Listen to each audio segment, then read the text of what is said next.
C'est la JDR, la journée de déclaration de la rébellion, qu'on prépare depuis plusieurs semaines. Et donc voilà, c'était le grand jour pour nous, le jour où on se déclare publiquement en rébellion. Pas suffisant. D'où le besoin peut-être d'aller plus loin, de passer à une vitesse supérieure, d'où le besoin d'une organisation comme XR en France, pour aller plus loin, pour aller au-delà justement des marches et de signer des pétitions et vraiment passer à l'action, quoi. Et ne plus être en position de demandeur par rapport aux politiques, mais vraiment leur signifier que l'heure n'a plus que sonné, qu'elle est dépassée et qu'il est temps d'agir. Voilà, donc l'action qui amènera d'espoir. On arrête de discuter. Voilà. Ils ont eu l'occasion de faire des choses, ils l'ont pas fait, donc voilà. Oui, parce que les manifestations, ça fait 30 ans qu'il y en a, donc on voit qu'elles n'ont pas été efficaces. Donc oui, il faut des actions pour que les gens comprennent, pour que les gouvernements comprennent, pour que ça bouge.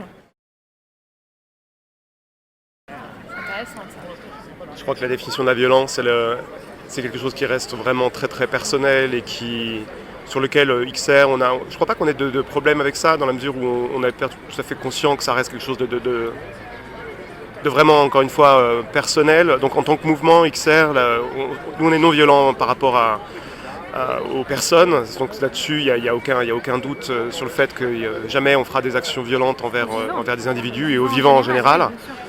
Après, je crois que la violence, elle est plutôt dans le sens inverse. C'est le système qui est d'une violence inouïe à l'heure actuelle contre ses citoyens. Donc je pense que la question de la violence, pour nous, elle se pose vraiment dans le sens inverse. C'est pas, on n'a pas de souci de ce côté-là.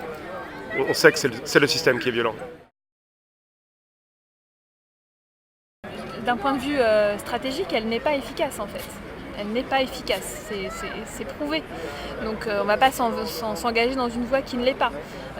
Après, dire ce qu'on fera si ça ne marche pas, on ne le sait pas parce qu'on ne sait pas, on n'y est pas encore. Nous, on aimerait que ça marche, donc on ne va pas commencer à dire ce qu'on va faire si ça ne marche pas. Et puis individuellement, je pense qu'on a tous une vision différente de ce qu'on ferait ou pas. Voilà. Mais au nom du mouvement, en tout cas, c'est de la non-violence. Sinon, c'est qu'on n'est plus dans le mouvement. Je crois que la priorité, c'est de nous élargir, d'être de plus en plus nombreux. On est conscient qu'on sera toujours probablement minoritaire pendant encore un moment, mais on peut être un grain de sable dans la machine.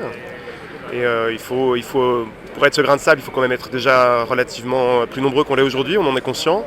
Mais moi, j'ai bon espoir que dans les mois, dans les années qui viennent, il y ait une escalade et qu'on arrive à constituer ce grain de sable qui pourrait bloquer la machine.